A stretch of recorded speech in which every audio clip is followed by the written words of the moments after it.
जड़ कर्म चेतन बंधकारु कर्म के अवसान का, कह कर स्वरूप यथार्थ जग का जो किया उपकार है, उसके लिए जिन वाणी माँ को वंदना शत बार है, वंदना शत बार है, वंदना शत बार है।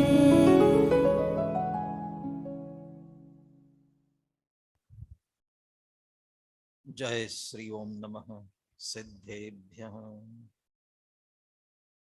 वंदितु सौव सिद्धे ध्रुवमचल मनोवमं गदिं पत्ते, वोच्छामि समय पाहुड निनमो सुद केवली धनिदम्।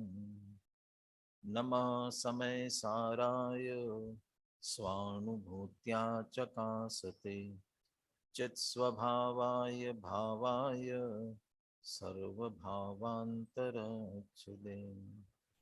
अनन्तधर्मनस्तत्त्वं पश्यन्ति प्रत्यगात्मनः, अनेकान्तमयी मूर्तिर्नित्यमेव प्रकाशता।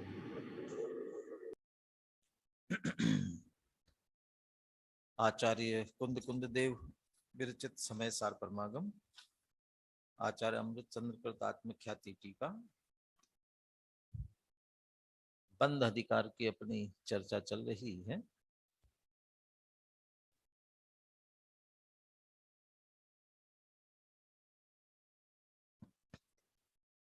बंध अधिकार में मिथ्या दृष्टि अज्ञानी को बंध होता है और सम्यक दृष्टि ज्ञानी को बंध नहीं होता।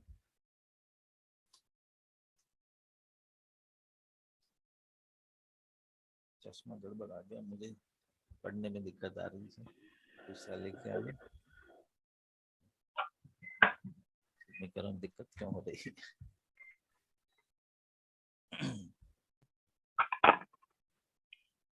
एक ही मुख्य रूप से कारण लिया,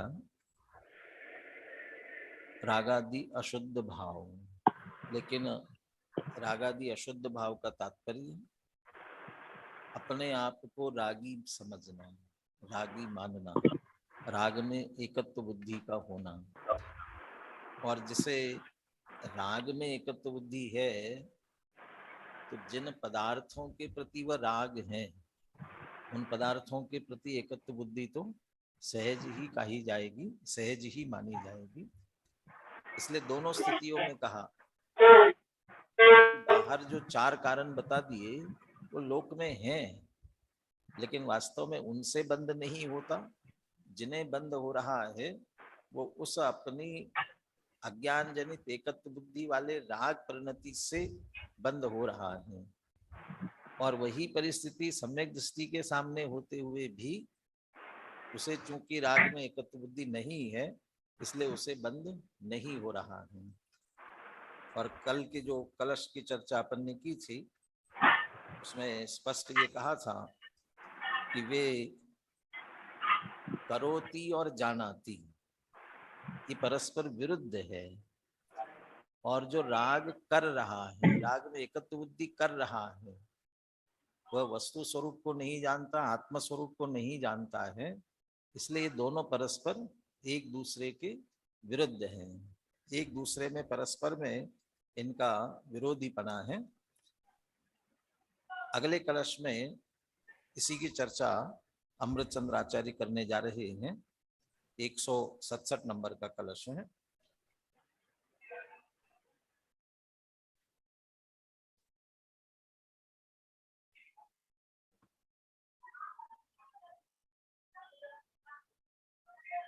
वस्तुतः बात यह है कि मुक्ति के मार्ग में से पहले विगत कलश की अंतिम पंक्ति में कहा गया था कि जानक क्रिया और करना क्रिया क्या परस्पर विरुद्ध नहीं है।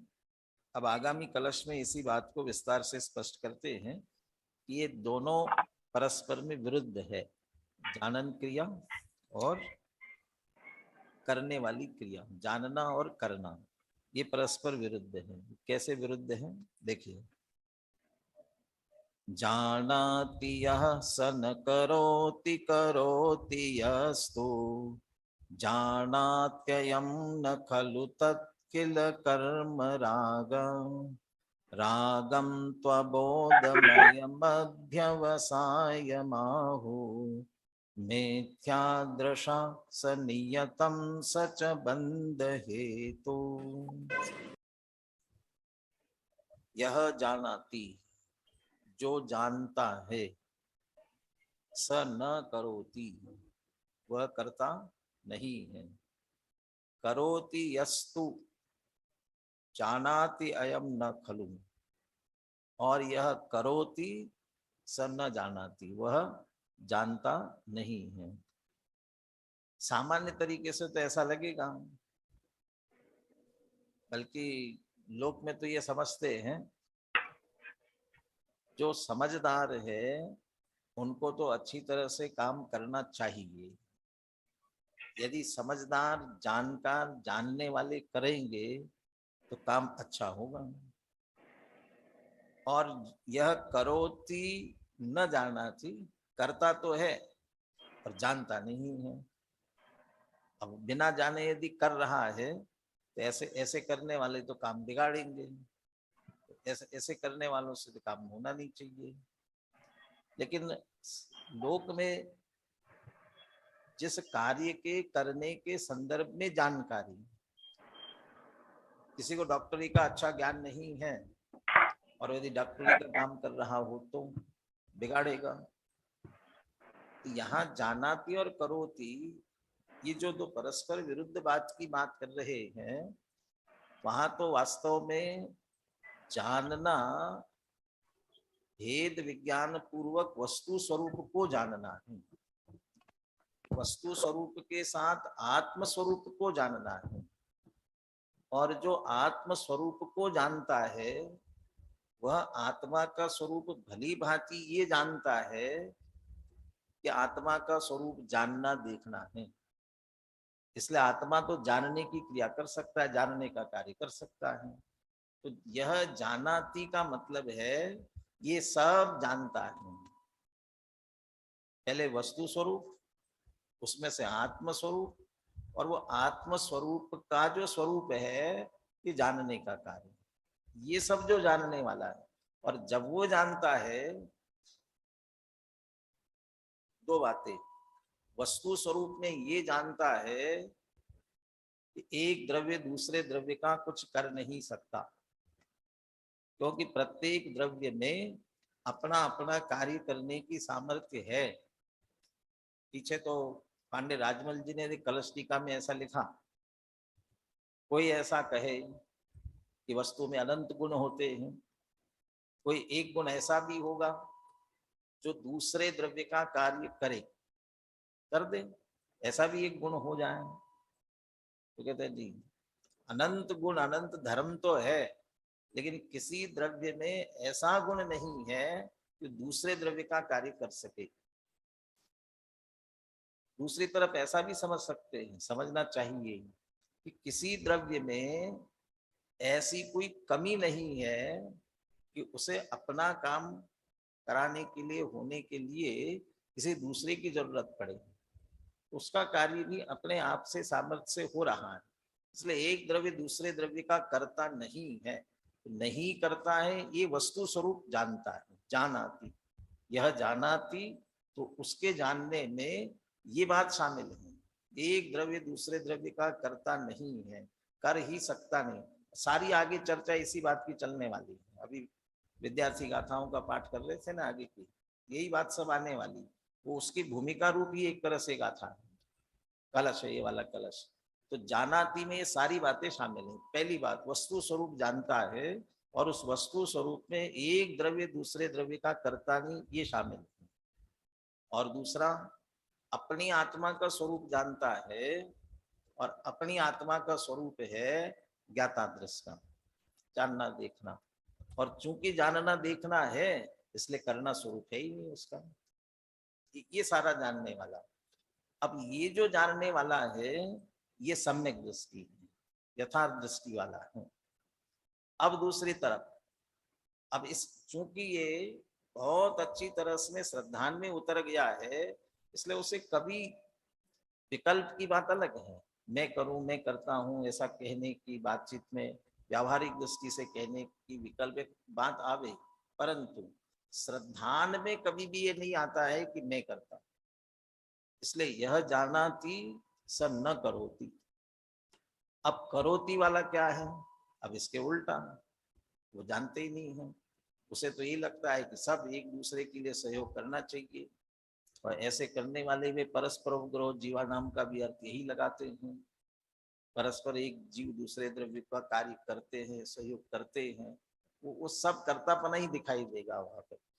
बिगड़ा तो भी लगेगा कि इसने सहयोग नहीं किया इसलिए बिगड़ गया। इसी तरह से तो वस्तु स्वरूप को नहीं जानते, आत्म स्वरूप को भी नहीं जानते, और इसलिए खुद दूसरे के कार्यों में हस्तक्षेप करना चाहते हैं और अपने कार्य के लिए दूसरे के भरोसे पड़े रहते हैं। मेरा कार्य, मुझे कोई सहयोग करेगा तब मेरा कार्य होगा, और वस्तु स्वरूप के विरुद्ध। तो वो जो आत्मा का स्वरूप, वस्तु का स्वरूप और आत्मा का स्वरूप वे जानते नहीं है। तो यह करोति माने ये वस्तु स्वरूप के विरुद्ध एक द्रव्य दूसरे द्रव्य का कर्ता, आत्मा में भी कर्तापने की और उसके स्वयं में मैं करूं ऐसे कर्तापने की बुद्धि ये जिसकी पड़ी है करोति, वो फिर जानातियम न खलु तत्किल कर्म रागः। वो जो दूसरी पंक्ति में थोड़ा ऐसा लेना है, जानाति अयम न खलु तत्किल कर्म रागः। जो करोति है, करने की इच्छा है, वो कर्म का राग है, वही कर्तृत्व का अहंकार है, कर्तापने की बुद्धि अंदर में पड़ी है, कर्म का राग है। अब ये जो राग कहा, राग का मतलब वो कर्तृत्व बुद्धि वाला, वो जो राग है उसकी क्या स्थिति है? तत्किल कर्म राग, वो जो करने के अंदर बुद्धि पड़ी हुई है वो कर्म राग है, कर्म के प्रति विशेष रुचि है। जो चेतना कही गई ना, 3 प्रकार की, ज्ञान चेतना, कर्म चेतना और कर्म फल चेतना। तो कर्म चेतना बुद्धि वाले हैं, कर्म चेतना वाले, फल चेतना वाले, ज्ञान चेतना वाले नहीं हैं। तत्किल कर्म राग, और ये जो राग है अर्थात कर्म चेतना जिनके पड़ी है, रागम तो अबोधमयम अध्यवसायमाहु, और ऐसे राग को अबोध में माने अज्ञान में अध्यवसायम आहु, अध्यवसाय कहा है, अज्ञान में अध्यवसाय। अब कौन सा राग? वो जो विस्तार से भी अपन ने चर्चा की, करोति, इसको राग के रूप में ले रहे हैं, करने का अहंकार जिससे पड़ा हुआ है, करोति, वो कर्म राग। ऐसा राग अबोधमय अध्यवसाय, अज्ञान में क्यों? कि वस्तु स्वरूप के विरुद्ध है। अध्यवसाय मिथ्या अभिप्राय। अज्ञान क्यों कह रहे हैं? क्योंकि जैसा वह समझ रहा है, जैसा वह करना चाह रहा है, वैसा वस्तु स्वरूप ही नहीं है। यहाँ तो वैसे राग मात्र भी ऐसा ही अध्यवसाय है, अबोध में, अज्ञान में। राग कषाय की परिणति ही है, कषाय में राग और द्वेष दोनों शामिल होते हैं। क्रोध और मान द्वेष रूप है, माया और लोभ राग रूप, राग द्वेष, तो राग भी एक कषाय ही है। कषाय के संदर्भ में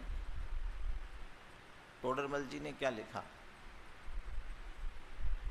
चौथे अधिकार में मिथ्या चारित्र की चर्चा करते हुए रागादिक का होना, स्वभाव से विपरीत परिणति का होना, ये सब कषाय का परिणाम है। और वो सारी चर्चा करने के अंत में एक वाक्य लिखते हैं, कषाय करना ऐसा है जैसे जल का बिलोना। कषाय करना कैसा है? जल का बिलोना। जल का बिलोना माने पानी बिलोना। तो पानी बिलोंगे तो क्या निकलेगा? दही मथते हैं, दही को बिलोते हैं तो क्या निकल करके आता है? मक्खन निकलता है। अब पानी को बिलोएंगे तो क्या निकलेगा? कुछ नहीं हासिल होने वाला है। तो कषाय को कह रहे हैं, कषाय ऐसा परिणाम है जल का बिलोना। ये क्यों? तुम जो कषाय के अनुसार करना चाह रहे हो ना, तुम तो कषाय की परिणति कर रहे हो, लेकिन उस कषाय की परिणति के अनुसार कार्य होता हो ऐसा है नहीं। क्रोध कषाय में आकर के, क्रोध में तो ऐसा लगता है सबका सत्यानाश कर दूं, इसका बिल्कुल इसको नेस्त नाबूद कर दो। होना है संभव, तुम्हारे क्रोध के अनुसार संभव है। मान कषाय में तुम्हें लगता है कि सब नीचे में ही ऊंचा बनूं, अरे उस कषाय की परिणति के अनुसार कार्य होना संभव नहीं। ऐसे राग की परिणति के अनुसार, राग भी कषाय का परिणाम है, राग भी वही जल के बिलोने जैसा है। इष्ट अनिष्ट बुद्धि बहुत विस्तार से चर्चा की वहाँ पर। यानी वो राग के अनुसार जैसा सोच रहा है, राग कर रहा है, ऐसा वस्तु का स्वरूप नहीं है। और जैसा वस्तु स्वरूप है ऐसा जाने तो राग होता नहीं है, इसलिए वह अबोधमय है। और वह मिथ्याभिप्राय ही है, इसलिए उसको अबोधमय अध्यवसाय कहा गया। और उसी की चर्चा विस्तार से, वही अध्यवसाय परिणाम, उसकी चर्चा विस्तार से आगे आएगी। मिथ्यादृशः स नियतम, और सारे मिथ्या दृष्टियों के नियम से होगा ऐसा मिथ्या अध्यवसाय। ये जो अबोध अज्ञान में अध्यवसाय है, राग का परिणाम है। करोति, कर्तृत्व का अहंकार है। वो एकत्व की चर्चा बहुत चलती, इसलिए ने करोति पर जोर दिया। मोह मोह कह करके जो बात करते हैं, पर द्रव्यों का अपना जानना, अपना मानना, मोह करते हैं, यहाँ करोति पर जोर दिया, कर्तृत्व के अहंकार पर जोर देते हुए कहा। और ऐसा मिथ्या अध्यवसाय, मिथ्या अभिप्राय, अज्ञान में मान्यता, मिथ्यादृशः नियतम, निश्चित जब तक मिथ्यात्व है, वस्तु स्वरूप का यथार्थ ज्ञान नहीं है, तब तक नियतम, मिथ्या दृष्टियों को होती ही है। और होती तो होने दो, के लिए नुकसान है ना। क्या नुकसान है? सच बंध हेतु, वो क्या है? बंध का कारण है। एक नियतम शब्द को दोनों तरफ लगा सकते हो, नियतम, निश्चित। एक तो वह अबोध में अध्यवसाय, अज्ञान में अध्यवसाय, मिथ्यादृशा नियतम, मिथ्या दृष्टियों को नियम से होती है। और दूसरा वो मिथ्या दृष्टियों का ऐसा जो अज्ञान में अध्यवसाय है, नियतम बंध हेतु, निश्चित रूप से बंध का कारण होती है। ये दोनों तरफ से मिथ्या दृष्टियों को नियम से ऐसी विपरीतता होती है, ऐसी विपरीतता के कारण से निश्चित उन्हें बंध होता ही है। तो ये करोति और जानाति का अंतर है। या पहले से जो पहली 5 गाथाएं जिसे बंद हो रहा है, तेल मर्दन किए हुए की बात उदाहरण देकर के जो बात कही गई, वह समझ लेना करोति वाले हैं वे सभी। और दूसरी बात, तेल का मर्दन पूरा हटा दिया जिनके, उनका उदाहरण दे करके उन्हें धूल नहीं चिपकती, बंद नहीं होता, ऐसे जो सम्यक दृष्टि, वो जानाति वाले हैं, वो राग नहीं करते, जानाति वाले हैं। ये करोति और जानाति के अंतर की चर्चा इस कलश में की गई। कलश का अर्थ पढ़ता हूँ। जो जानता है सो करता नहीं है। बहुत सी जगह पर ऐसा होता है ना, जो सही जान रहा है बेचारे वो कुछ बोलते नहीं हैं। दुनिया में अन्याय क्यों चल रहा है, क्यों बढ़ रहा है, ये नेता लोग सब गलत करते हैं। जो समझ रहे हैं वे समझदार बोलते नहीं हैं, ना समझे वो कुछ कर नहीं सकते हैं। तो समझ रहे हैं उनको करना चाहिए। जानाति न करोति, तो वो उस तात्पर्य में नहीं है। अपन ने जो विस्तार से चर्चा की उस दृष्टि से लेना उसे। जो जानता है सो करता नहीं है, जो करता है सो जानता नहीं है। करना तो वास्तव में कर्म का राग है, करने का राग है, करने का अहंकार है। राग को अज्ञान में अध्यवसाय कहा है, विपरीत अभिप्राय, मिथ्या मान्यता, जो कि नियम से मिथ्या दृष्टि की होती है, और वह अध्यवसाय बंध के कारण है। बोले कलश और पद्यानुवाद बोलिए। जानाति यः स न करो बसंत तिल का जानाति यः स न करोति करोति यस्तु जानात्ययं न खलु तत् किल कर्म रागः रागं त्वबोधमयमध्यवसायमाहु मिथ्यादृशः सनयतं स च बन्धहेतुः।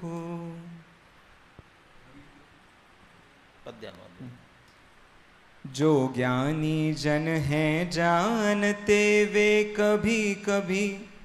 कभी भी करते नहीं, करना तो है बस राग ही, जो करें वे जाने नहीं। अज्ञानमय राग तो है भाव अध्यवसान ही, बंध कारण कहें ये अज्ञानियों के भाव ही। गुरुदेव का भी उद्धरण संक्षेप में दिया है, उसे भी पढ़ते हैं नीचे। वस्तुतः यह कलश अलौकिक है, अद्भुत है। इसमें कहा गया है कि धर्मी जीव तो अपनी शुद्ध निर्मल परिणति को मात्र जानता ही है, जानाति, और साथ में जो अशुद्ध रागांश है उसे भी मात्र जानता ही है, अपने विकार है उसे भी जानता, जानाति। जो रागांश होता है उसे वह करता भी नहीं है और छूता भी नहीं है। किसे, उसे जो रागांश हो रहा है, करता भी नहीं तो हो रहा है तो किसने किया, उसी ने किया कहलाएगा ना। लेकिन फिर भी कहते करता नहीं है, तो करता नहीं है क्यों? और दूसरा, उसे छूता भी नहीं है तो उसी में तो हो रहा है, फिर छूने की बात कहाँ है? वो श्रद्धा की ही बात है कि ये मैं नहीं हूँ, मेरा नहीं है, मैं तो चैतन्य स्वरूप हूँ, बिल्कुल मेरे से भिन्न विकार है, विभाव है, ये इसी का नाम है छूता नहीं है। उसे अपने रूप से नहीं स्वीकार करता, और इसी का मतलब है करता नहीं है, उसे राग को करता नहीं है। वह ज्ञातापने से मात्र उसे जानता ही है, और ये उसे सहज जानना तभी हो रहा है जो अपने स्वरूप को जान रहा है। तो जानाति, ये सारी सम्यक दृष्टि की परिणति। देखो, राग को अज्ञानमय अध्यवसाय कहा है। यहाँ राग का अर्थ राग में एकत्व बुद्धि है, राग से लाभ मानना भी राग में एकत्व बुद्धि ही है।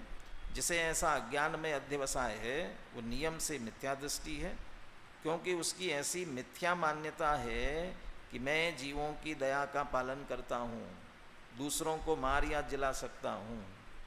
ये कहाँ से बात आई? ये आगे की गाथाओं में आने वाली है, तो उसी तरफ जा रही, इसलिए चर्चा ली कि ये सब मिथ्यात्व का परिणाम है, ये मिथ्याध्यवसाय। जबकि वस्तुतः बात इससे सर्वथा जुदी है। ये उसी बात का खंडन आगे करने वाले हैं। ज्ञानी तो अपने राग का भी मात्र ज्ञाता दृष्टा ही है। जब वो अपने रागांश का भी कर्ता भोक्ता नहीं है तो फिर पर में कुछ करे यह प्रश्न ही उपस्थित नहीं होता, इसलिए न करोति। पांडे राजमल जी कलश टीका में इसे किस तरह से प्रस्तुत करते हैं, इसका भावार्थ क्या लिखते हैं? जो कोई सम्यक दृष्टि जीव शुद्ध स्वरूप को अनुभवता है, ये किसका अर्थ हुआ मालूम है? जानाति। जानाति माने अबे जानता नहीं, जानने का भाव, जानने का मतलब क्या? शुद्ध स्वरूप को अनुभवता है, मैं चैतन्य स्वरूप शुद्ध आत्मा हूँ, ऐसा जो अनुभव, वो सम्यक दृष्टि, वो जानाति। और जो ऐसा अनुभव कर रहा है वह कर्म के उदय सामग्री में अभिलाषा नहीं करता, न करोति। कर्म के उदय सामग्री में अभिलाषा नहीं करता। देह कर्म के उदय की सामग्री है, संयोग मिला है कर्म के उदय की सामग्री है, इसलिए मैंने कुछ नहीं किया है, इसलिए वो उसकी अभिलाषा भी नहीं करता। और जो अंदर विकार का परिणाम रागादिक भाव हो रहे हैं वो भी कर्म के उदय के हैं, वो उसके भाव हैं, मेरा स्वरूप ही नहीं है, इसलिए वो अभिलाषा नहीं करता। ऐसी विपरीतता उसे नहीं होती, इसी का नाम न करोति।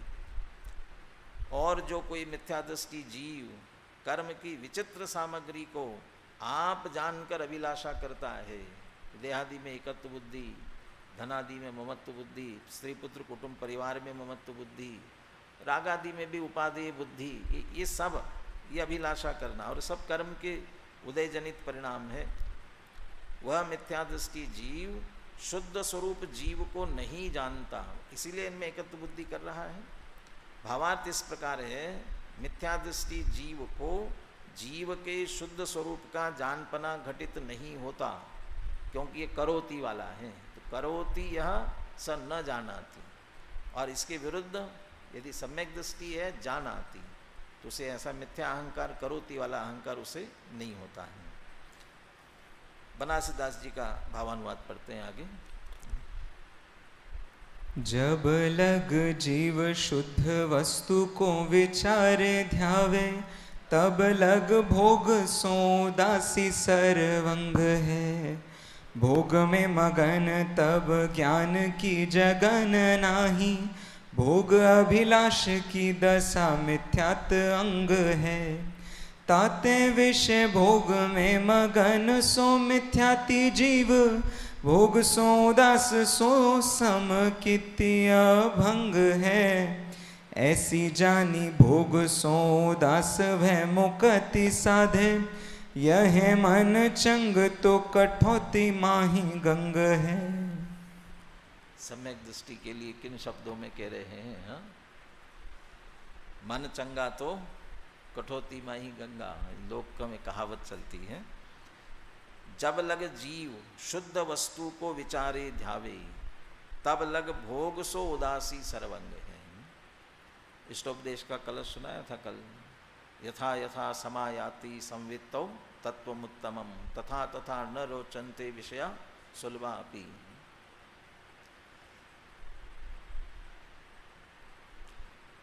दादा जो दीक्षांत भाषण में कादम्बरी की चर्चा कर रहे थे ना, उसमें एक वाक्य बोला था, कादम्बी रसज्ञानाम विषयोपि न रोचन्ते। वो उस कादम्बरी का रस जिन्हें चढ़ गया हो, उन्हें और कुछ नहीं रुचता है, दूसरा और कोई रुचता नहीं है। एक किसी को जो भी एक रस चढ़ जाता है तो दूसरी चीज़ें भाती नहीं। यहाँ शुद्ध वस्तु का, शुद्ध आत्म वस्तु जो वास्तव में अतीन्द्रिय आनंद वाली है, इसका विचार, इसका ध्यान, तब लग भोग सो उदासी सर्वंग, तब तक भोग से उदासीन है। यहाँ पर विचारे ध्यावे, ये वास्तव में शुद्धोपयोग की दशा हो उसी की बात नहीं है। उस समय तो भोग से उदास है ही वह, जब बिल्कुल शुद्ध आत्मा का ध्यान कर रहा है, चिंतन मनन विचार भी कर रहा हो, विकल्पात्मक भी विचार कर रहा हो, तब भी भोग से उदासीन है। परंतु जो सम्यक दृष्टि भोग रहा है, उस समय भी उसे शुद्ध वस्तु का विचार है। अरे मैं तो शुद्ध चैतन्य रूप वस्तु, मेरा आनंद मुझ में है, ये तो मजबूरी में भोगना पड़ रहा है, तब भी वो भोग से उदासी है, भोगों से। जब लग शुद्ध, और जब लग का मतलब जब तक वो भेद विज्ञान उसे अंदर विद्यमान है, तब तक वो भोगों से उदासीन है, तब तक भोगों में सुख बुद्धि उसके नहीं होती। और जब चिंतन मनन करता है तब तक भोग अच्छे लगते ही नहीं, उससे तो उदासीन ही है। जब निज आत्म अनुभव आवे, तब कछु और न सुहावे, गोष्ठी कथा कुतूहल विगते, अक्ष विषय नहीं भावे।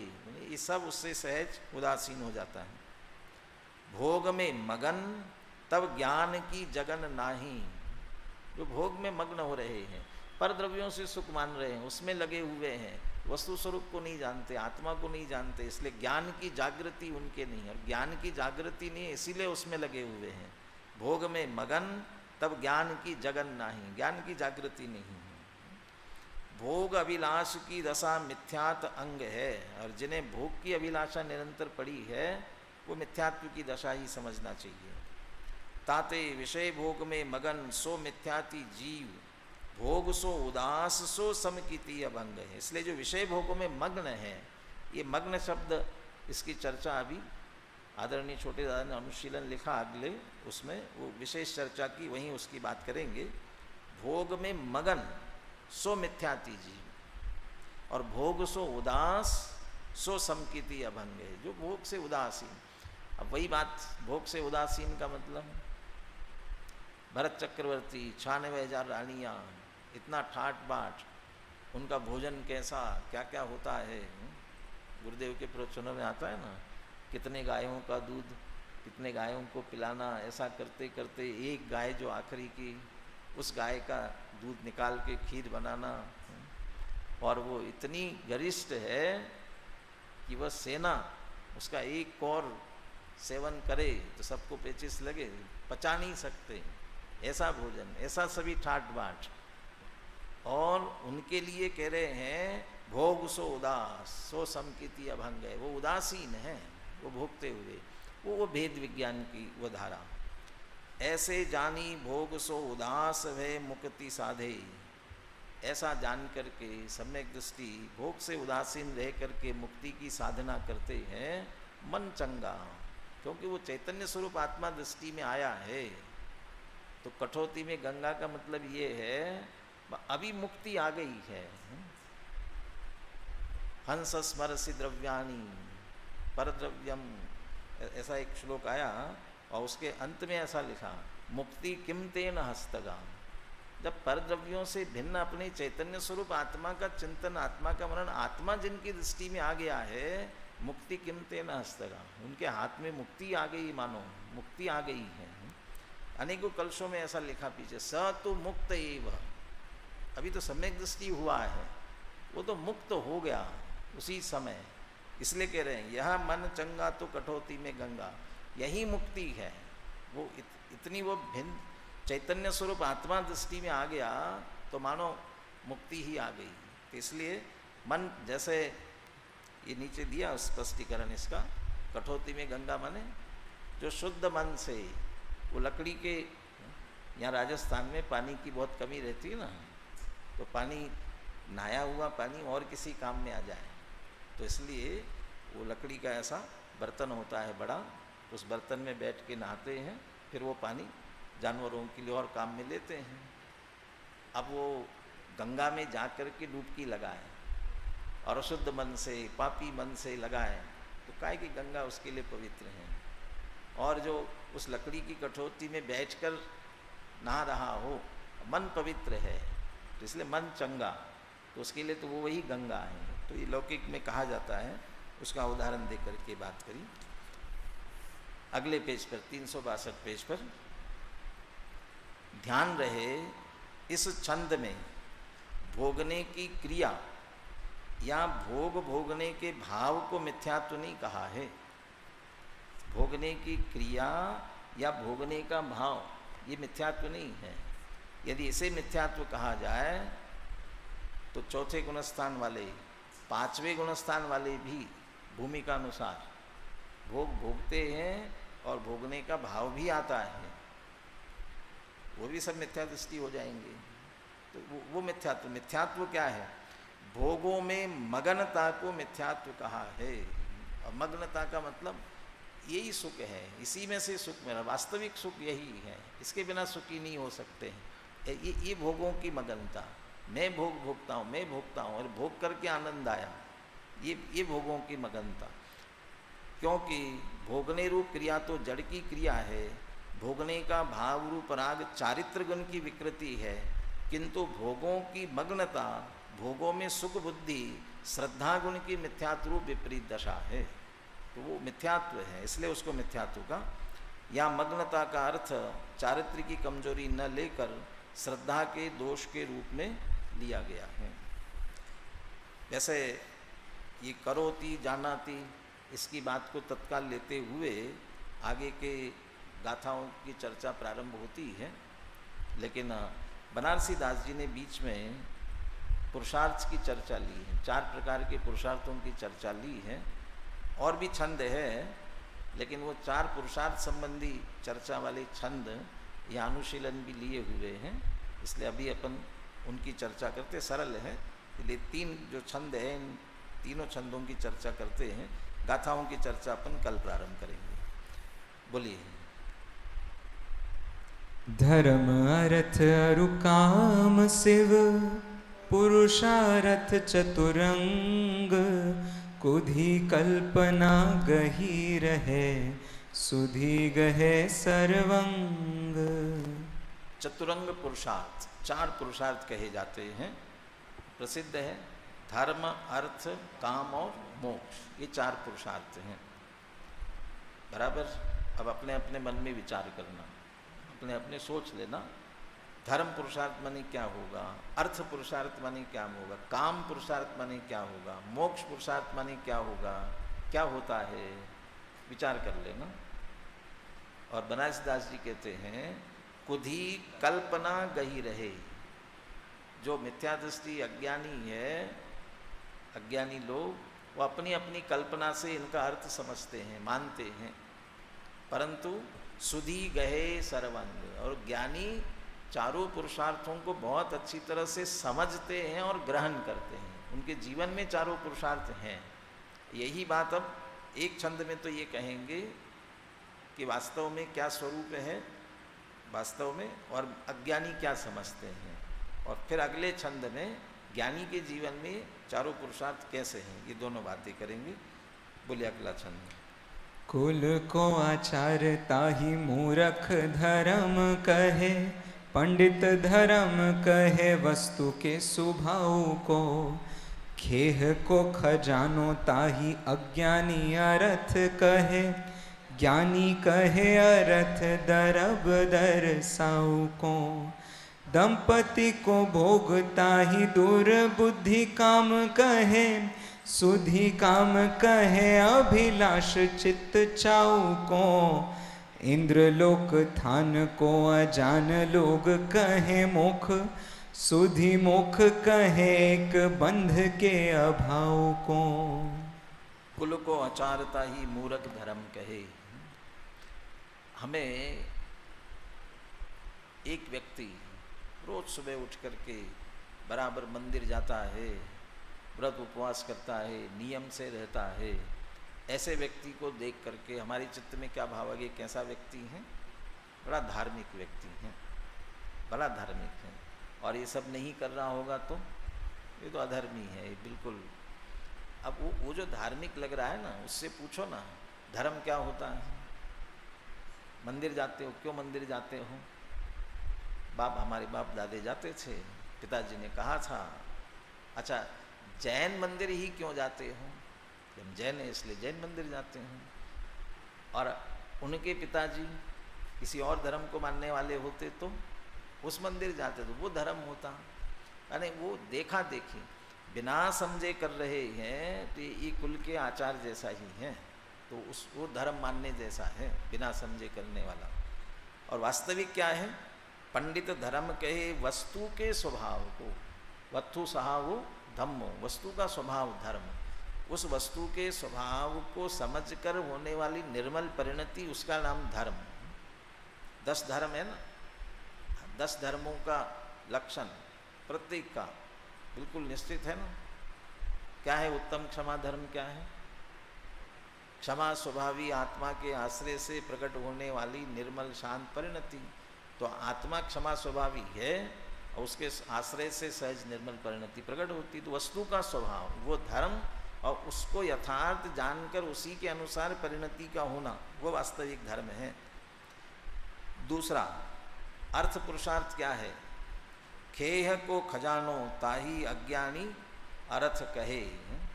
खेह को खजानो, खेत मिट्टी नहीं, उसके पास हीरे जवाहरात बहुत है। तो ये जो हीरे जवाहरात है ना, वो तो मिट्टी तो है, पत्थर मिट्टी, धूल मिट्टी तो है, और उसका खजाना माने ये संपत्ति, लौकिक जो संपत्ति है उसे वो इकट्ठी कर ली, माने ये अर्थ पुरुषार्थी ऐसा समझता है। अर्थ पुरुषार्थ ज्ञानी कहे अर्थ दरब दरसाव को। एक ज्ञानी अर्थ किसे कहते हैं? अर्थ, पदार्थ, वस्तु, द्रव्य, वो द्रव्य का स्वभाव क्या हरेक का वो जानना। पदार्थ माने अर्थ माने भाव भासना सहित।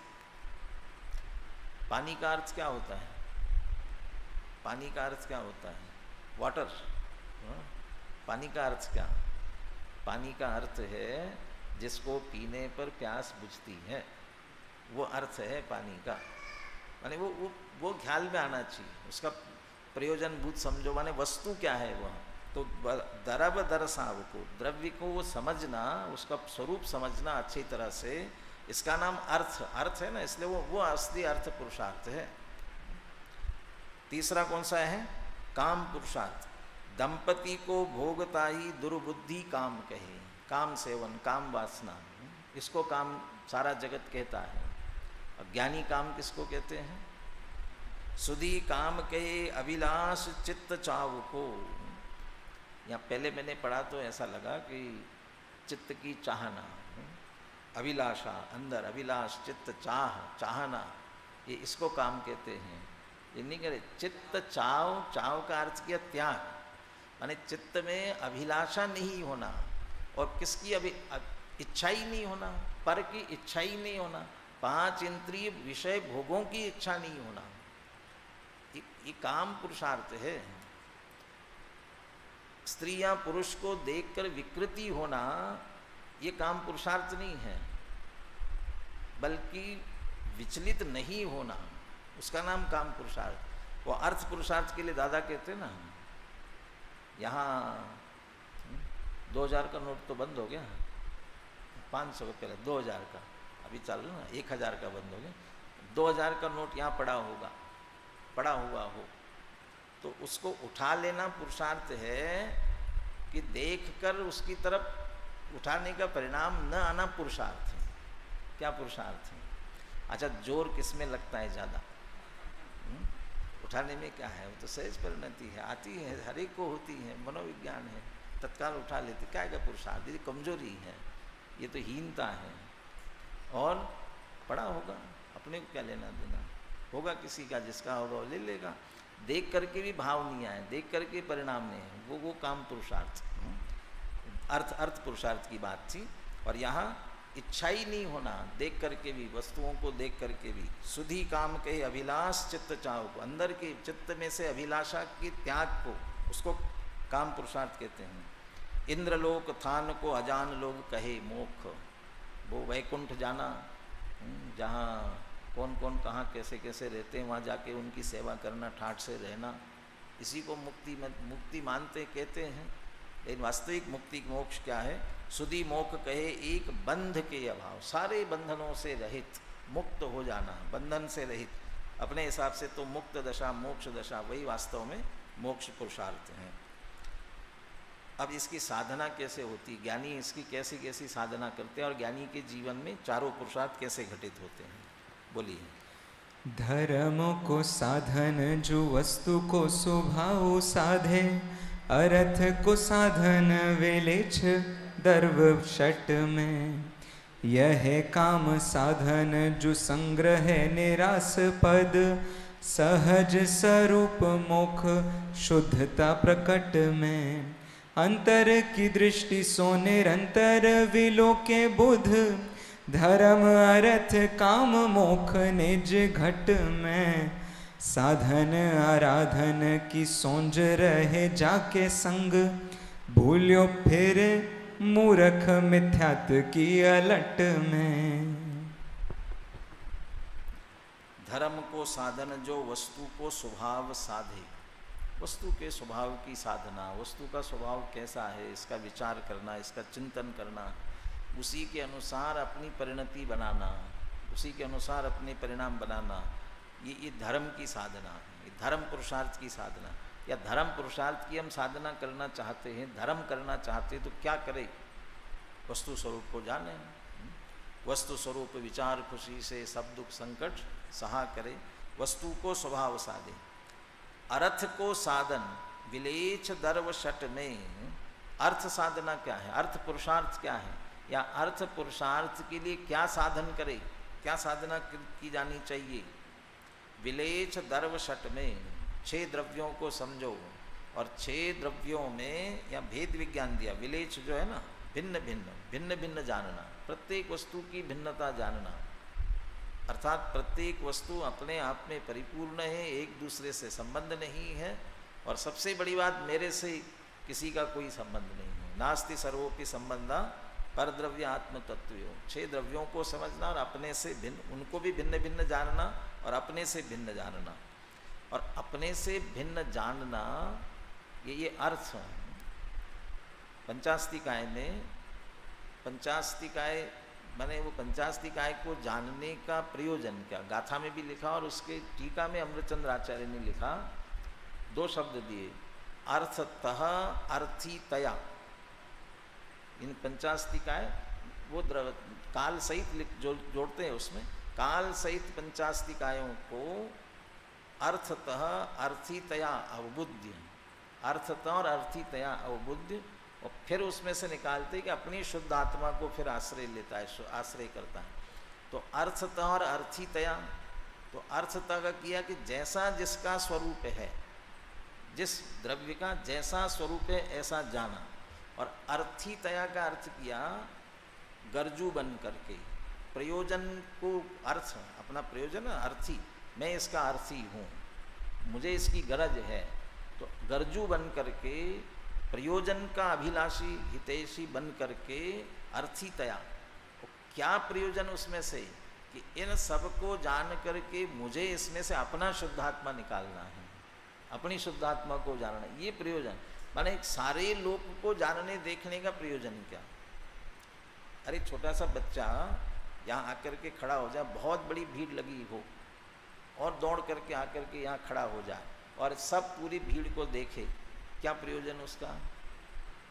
किसको ढूंढ रहा है, किसको देखना चाहता है, अपनी माँ को देखना चाहता है और कुछ नहीं, सारी सब भीड़ को देख रहा है, एक ही है, मेरी माँ कहाँ है, उसको ढूंढना है, और बड़ा अपनी माँ को खोज लेता है बस, और मिलती है तो दौड़कर उसके पास चला जाता है। ऐसे 6 द्रव्य 50 इन सबको जाना, क्या प्रयोजन इसमें से निकालना हमारा, इस प्रयोजन से जानो कि उसमें से अपनी शुद्धात्मा को अलग निकाल करके उसका आश्रय करे।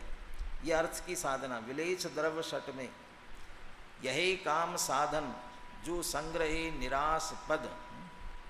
काम पुरुषार्थ की साधना क्या है, निराश पद का संग्रहण।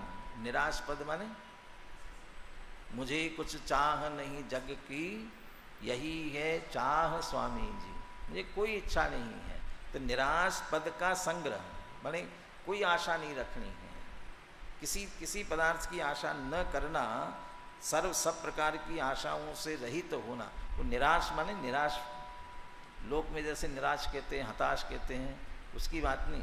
आशा से रहित होना, किसी की मुझे आवश्यकता नहीं, इच्छा नहीं है, आशा से रहित। और मोक्ष साधना क्या है, सहज स्वरूप मोक्ष शुद्धता प्रकट में, सहज स्वरूप हो करके अपने में शुद्धता का प्रकट करना, उसका नाम मोक्ष पुरुषार्थ है। और वो चौथे गुणस्थान वाले को ये कहा था ना, मन चंगा तो कठौती में गंगा, उसने श्रद्धा की अपेक्षा शुद्धता प्रकट कर ली। सबसे बड़ी अशुद्धि अनंतानुबंधी की है, मिथ्यात्व और अनंतानुबंधी की। अब वो चली गई तो उसके कारण जो शुद्धता प्रकट हुई है, तो शुद्धता प्रकट हुई माने मोक्ष की साधना प्रारंभ हो गई वहीं से। और जैसे शुद्धि की वृद्धि होती जाती तो मुक्ति की साधना आगे बढ़ती है। तो सहज स्वरूप मोक्ष शुद्धता प्रकट में, शुद्धता का प्रकट करना, सहज स्वरूप अपने स्वरूप में, वही मोक्ष पुरुषार्थ है। अंतर की दृष्टि सो निरंतर विलोके बुद्ध धर्म अर्थ काम मोक्ष निज घट में। और सम्यक दृष्टि को अंतर्दृष्टि है, और उस अंतर्दृष्टि से अपने अंदर में ही धर्म अर्थ काम मोक्ष, ये चारों पुरुषार्थ अपने ही अंदर में देख रहे हैं, अपने अंदर में साधना हो रही है। धर्म पुरुषार्थ अपना स्वरूप देख रहे हैं तो वस्तु का स्वभाव, पर से भिन्न अपना स्वरूप जान रहे तो वस्तु का स्वभाव की साधना हो रही है। षट द्रव्यों से भिन्न अपने द्रव्य की साधना कर रहे हैं, इसलिए अर्थ पुरुषार्थ है। अन्य किसी की चाहना नहीं है, इसलिए सहज काम पुरुषार्थ है। इसके कारण शुद्धता प्रकट होती जा रही है, इसलिए मोक्ष पुरुषार्थ है। तो अपने ही निज घट में सब के सब साधन आराधन की सोंज रहे जाके संग। ज्ञानी के लिए क्या कह रहे हैं, साधन आराधन, साधन भी अपने पास है और आराधना भी जिनके पास है, सहज साथ में है जाके संग, ऐसे वो ज्ञानी सम्यक दृष्टि। और ये सब यहाँ होते हुए भी भूलो फिरे मूर्ख मिथ्यात्व की अलट में। लेकिन अज्ञानी जो है मिथ्यात्व की उल्टी धारा बहते हुए ये सब पुरुषार्थ बाहर ही खोजता रहता है, और बाहर ही खोजते हुए दुखी होता रहता, क्योंकि उसके अनुसार होना नहीं है, प्राप्ति होनी नहीं है, मिलना कुछ नहीं है, दुखी होता हुआ फिरता है। भूलो फिरे मूर्ख मिथ्यात्व की अलट में, भटकता रहता है। इसलिए वो विपरीतता छोड़ करके अंदर की पुरुषार्थ जागृत करने की आवश्यकता है, और वह पुरुषार्थ हमारे अंदर जागृत होवे। इसलिए हमारे अंदर की मिथ्या मान्यता कैसे निकले, क्या मानते हैं हम, अब उस तरफ और ज़्यादा से ज़्यादा बचाना, मारना, ये परिणाम ज़्यादा रहते हैं। सुखी दुखी करना एक दूसरे से, वो परस्परोपग्रह जीवा नाम में, ये सारे परस्पर के परिणाम हैं, ये भाव अधिक चलते हैं। इसलिए उसके संदर्भ में हमारी जो मिथ्या मान्यता है उनको दूर करने की चर्चा अब आगे की गाथाओं में करेंगे।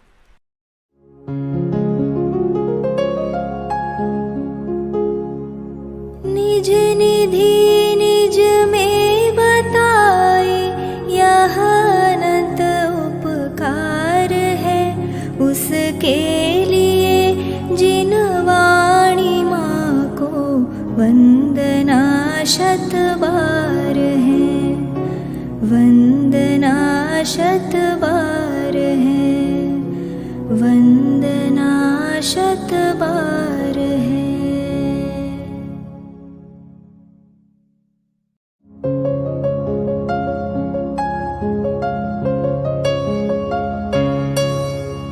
हे जिन वाणी भारती तो ही जपो दिन रैन, जो तेरी शरणा गहे सो पावे सुख चैन। जा वाणी के ज्ञान दे सूझे लोकालोक, सो वाणी मस्तक नवो सदा देत हो ढोक, सदा देत हो ढोक।